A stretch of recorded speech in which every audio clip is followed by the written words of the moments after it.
Assalamualaikum warahmatullahi wabarakatuh. Bismillahirrahmanirrahim. Nahmaduhu wa nusalli wa nusallimu ala rasulil karim. Asyhadu an la ilaha illallah wa asyhadu anna Muhammadan abduhu wa rasuluh. La hawla wa la quwata illa billahil aliyyil azim.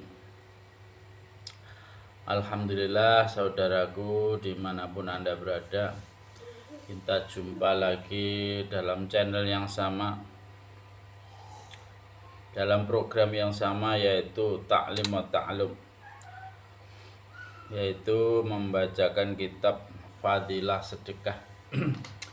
Saudaraku yang dirahmati Allah Subhanahu wa Ta'ala, karena pada hakikatnya menjadi perintah Allah Subhanahu wa Ta'ala, yaitu fardu ain, mencari ilmu diwajibkan dari lahir sampai liang kubur, sampai meninggal.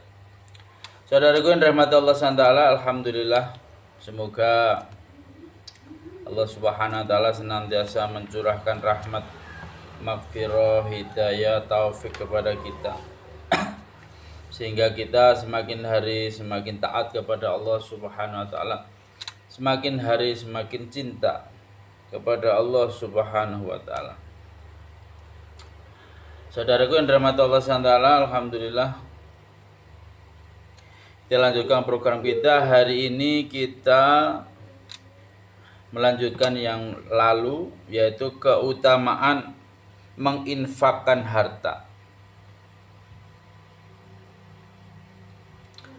Hafiz Ibnu Hajar rahmatullah alaih berkata bahwa Alama Tabrani rahmatullah alaih dan yang lain menukilkan tentang ijma' ulama bahwa sedekah wajib itu lebih utama jika dilakukan dengan terang-terangan, dan sedekah nafil itu lebih utama jika dilakukan dengan sembunyi-sembunyi.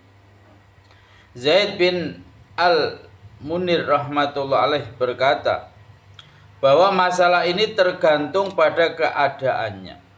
Misalnya, jika penguasanya adalah seorang yang zalim dan harta yang dizakati tidak diketahui penguasa, maka dalam keadaan seperti itu berzakat dengan sembunyi-sembunyi tentu lebih utama.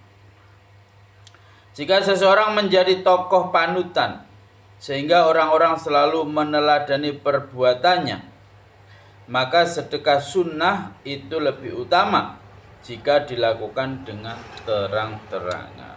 Dalam kitab Fathul Bari menjelaskan ayat di atas, Ibnu Abbas radhiyallahu anhuma berkata bahwa Allah Subhanahu wa Ta'ala memberikan keutamaan sedekah sunnah yang dilakukan dengan sembunyi-sembunyi 70 derajat. Maksudnya sebanyak 70 derajat dibandingkan dengan sedekah sunnah secara terang-terangan.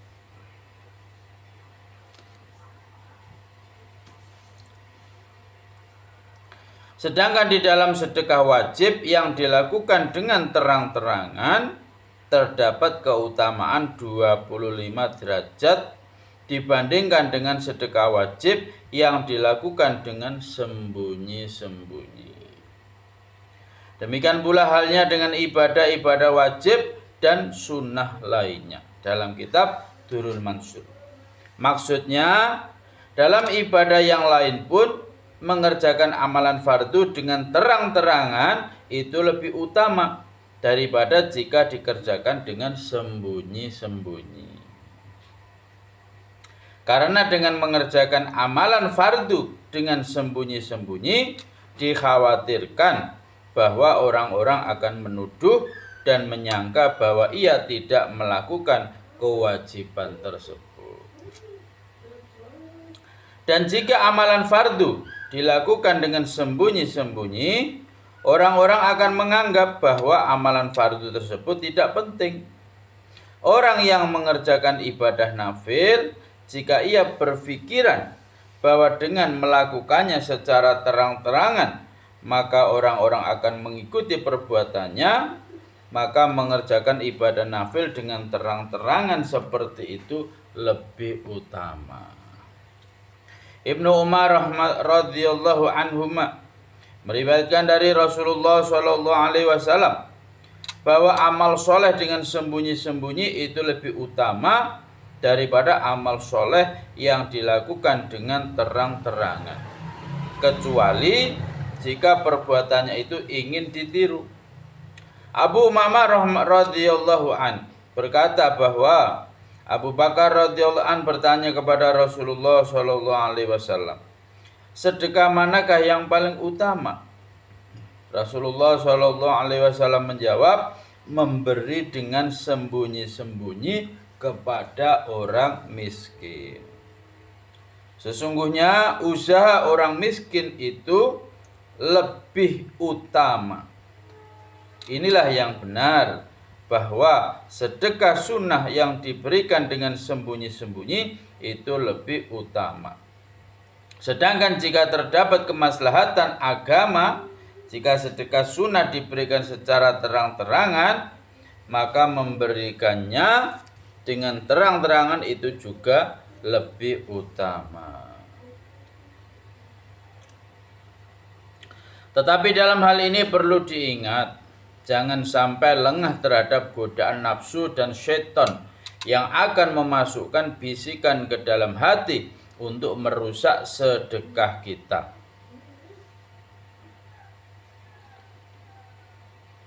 Bahwa jika dilakukan dengan terang-terangan terdapat kemaslahatan, tetapi hendaknya benar-benar difikirkan dan diteliti apakah ini dalamnya benar-benar terdapat kemaslahatan atau tidak. Dan setelah memberikan sedekah secara sembunyi-sembunyi, perbuatan tersebut jangan sampai dibicarakan. Karena jika demikian, perbuatan tersebut termasuk sedekah secara terang-terangan. Dalam sebuah hadis disebutkan bahwa jika seseorang beramal dengan sembunyi-sembunyi, maka amalnya itu akan ditulis sebagai amalan yang tersembunyi. Jika amalan tersebut diperlihatkan kepada seseorang, maka amalan tersebut akan berubah dari sembunyi-sembunyi menjadi terang-terangan. Jika ia terus membicarakannya kepada orang lain, maka amalan tersebut berubah menjadi riya. Dalam kitab Ihya Ulumuddin, Rasulullah Shallallahu alaihi wasallam bersabda bahwa ada 7 orang yang akan dinaungi Allah Subhanahu wa taala pada hari yang tidak terdapat naungan kecuali naungannya, yakni pada hari kiamat. 1. Raja yang adil. 2. Pemuda yang giat beribadah kepada Allah Subhanahu wa taala. 3. Orang yang hatinya selalu terpaut pada masjid. 4. 2 orang yang saling menyayangi semata-mata karena Allah Subhanahu wa taala, bukan karena dunia. Mereka berkumpul dan berpisah semata-mata karena Allah Subhanahu wa taala. 5. Orang yang digoda oleh wanita bangsawan lagi cantik, kemudian ia berkata, aku takut kepada Allah Subhanahu wa taala. Dalam kurung, demikian pula seorang wanita yang digoda seorang laki-laki. Kemudian wanita itu berkata, aku takut kepada Allah Subhanahu wa taala. 6. Orang yang bersedekah dengan sembunyi-sembunyi sehingga tangan kirinya tidak mengetahui apa yang dilakukan oleh tangan kanannya. Dan yang ketujuh, orang yang mengingat Allah Subhanahu wa taala dalam kesunyian kemudian menangis. Masya Allah. Dalam hadis di atas disebutkan 7 orang. Dan dalam hadis yang lain, selain mereka ada juga beberapa orang yang dinyatakan bahwa mereka juga akan berada di bawah naungan arasy pada hari yang sangat berat tersebut. Para ulama menghitung jumlahnya mencapai 82 orang. Sebagaimana yang dipaparkan oleh penulis kitab Ittaf. Dalam hadis Nabi SAW banyak diriwayatkan bahwa sedekah dengan sembunyi-sembunyi itu dapat menghalangi kemurkaan Allah Subhanahu wa taala. Salim bin Abil Jad berkata, ketika seorang wanita sedang berjalan bersama anaknya, di tengah jalan tiba-tiba seekor serigala menerkam anaknya tersebut. Lalu wanita itu mengejar serigala. Di tengah jalan ia bertemu dengan seorang peminta-minta yang kemudian meminta sesuatu kepada wanita itu. Wanita itu memiliki sepotong roti yang kemudian diberikannya kepada peminta-minta tersebut. Setelah itu, serigala tersebut segera kembali menuju wanita tadi dan melepaskan anaknya, lalu pergi. Rasulullah SAW bersabda, ada 3 orang yang dicintai Allah Subhanahu wa taala dan ada 3 orang yang dibenci Allah Subhanahu wa taala. Adapun yang dicintai Allah Subhanahu wa taala adalah 1 orang yang ketika ada seseorang yang mendatangi sekumpulan manusia untuk meminta sesuatu dan ia meminta-minta karena Allah Subhanahu wa taala, sedangkan tidak ada hubungan kekerabatan antara dirinya dengan orang yang berkumpul itu, lalu orang tersebut berdiri keluar dari kumpulan manusia dan memberi sesuatu kepada peminta-minta tersebut dengan sembunyi-sembunyi. Pemberiannya hanya diketahui oleh Allah Subhanahu wa taala.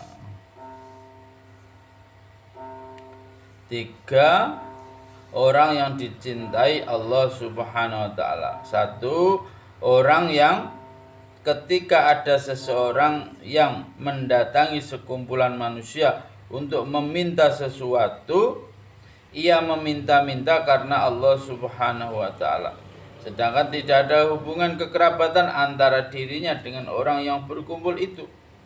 Lalu orang tersebut berdiri keluar dari kumpulan manusia dan memberi sesuatu kepada peminta-minta tersebut dengan sembunyi-sembunyi. Pemberiannya hanya diketahui oleh Allah Subhanahu wa taala. Yang kedua, orang yang bepergian bersama suatu jamaah sepanjang malam dan ketika kantuk telah menguasai mereka, mereka turun dari kendaraannya untuk beristirahat sejenak. Dan orang itu tidak tidur tetapi mengerjakan sholat dengan merendahkan diri di hadapan Allah Subhanahu wa taala. 3, seseorang yang ketika sekelompok orang Islam sedang berjihad, mereka mulai kalah dalam melawan musuh dan orang-orang pun mulai berlarian, tetapi pada saat itu orang tersebut justru maju melawan musuh dengan gagah berani sehingga ia mati syahid atau menang dalam melawan musuh. Sedangkan 3 orang yang dibenci Allah Subhanahu wa taala, 1 orang yang sudah tua tetapi masih berzina. 2 seorang fakir yang takabur. 3 orang kaya yang zalim. Mengenai hadis ini akan diterangkan dalam hadis ke-15. Dalam hadis yang lain, Jabir radhiyallahu anhu berkata bahwa suatu ketika Rasulullah SAW berkhutbah. Dalam khutbahnya tersebut beliau bersabda, "Wahai manusia, bertaubatlah dari dosa-dosa kalian sebelum kalian mati. Dan bersegeralah mengerjakan amal soleh Jangan sampai kalian sibuk melakukan pekerjaan-pekerjaan lain sehingga meninggalkan amal soleh.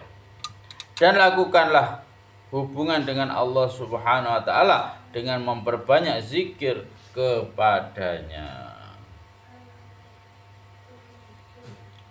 Dan bersedekahlah dengan sembunyi-sembunyi maupun terang-terangan agar kalian diberi rezeki, ditolong dan diperbaiki keadaan kalian. Dalam sebuah hadis disebutkan pada hari kiamat setiap orang akan berada di bawah naungan sedekahnya selama belum diputuskan untuk dihisab. Yakni pada hari kiamat ketika matahari sangat dekat, setiap orang yang bersedekah akan memperoleh naungan sesuai dengan kadar sedekahnya. Semakin banyak ia bersedekah, maka semakin banyak pula naungannya. Dalam sebuah hadis lainnya disebutkan, sedekah itu dapat menjauhkan panasnya kubur. Dan setiap orang akan memperoleh naungan dari sedekahnya pada hari kiamat. Masya Allah. Alhamdulillah saudaraku yang dirahmati Allah SWT. Masya Allah, kitab yang luar biasa saudaraku. Ini bisa dikatakan akhirat dalam berita. Hari ini kita selalu mendengar dunia dalam berita. Kalau dunia dalam berita itu kejadiannya sudah lewat baru diberitakan. Tapi kalau akhirat dalam berita, kejadiannya belum terjadi tapi sudah diberitakan. Nah, maksudnya apa? Agar kita ada persiapan. Ya? Ada persiapan, ada istilahnya jaga-jaga. Bagaimana agar sebelum terjadi menimpa kita sudah siap-siap. Nah, itu tergantung diri kita, yakin atau tidak dengan berita-berita ini. Masya Allah, alhamdulillah, saudara rahmat Allah SWT. Pentingnya kita selalu mendengarkan ya dari firman-firman Allah, sabda-sabda Rasulullah SAW. Ini taklim semacam ini bukan sia-sia, karena hakikatnya perintah daripada Allah, perintah daripada Rasulullah SAW, yaitu diniatkan mencari ilmu untuk mengetahui berita-berita akhirat, berita mahsyar, berita sirat, berita mizan, berita surga, berita neraka. Saudaraku rahmat Allah SWT, alhamdulillah. Sekian dari kita taklim hari ini. Mudah-mudahan Allah SWT beri kepahaman dan niat untuk mengamalkan dan niat untuk menyampaikan kepada saudara-saudara yang lain ya. Kita sama-sama tahu pentingnya daripada persiapan untuk kampung akhirat. Pentingnya kita sedekah. Semakin banyak sedekah, maka semakin luas naungan yang akan menaungi kita di hari mahsyar nanti. Saudaraku, dan jangan lupa doakan kami Al-Fakir ini agar selalu istiqomah dalam iman, istiqomah dalam usaha atas iman. Untuk sempurna majelis kita tutup dengan doa para majelis. Subhanallah bihamdihi, subhanakallahumma bihamdika, asyhadu an la ilaha illa anta, astaghfiruka wa atubu ilaik. Wassalamualaikum warahmatullahi wabarakatuh.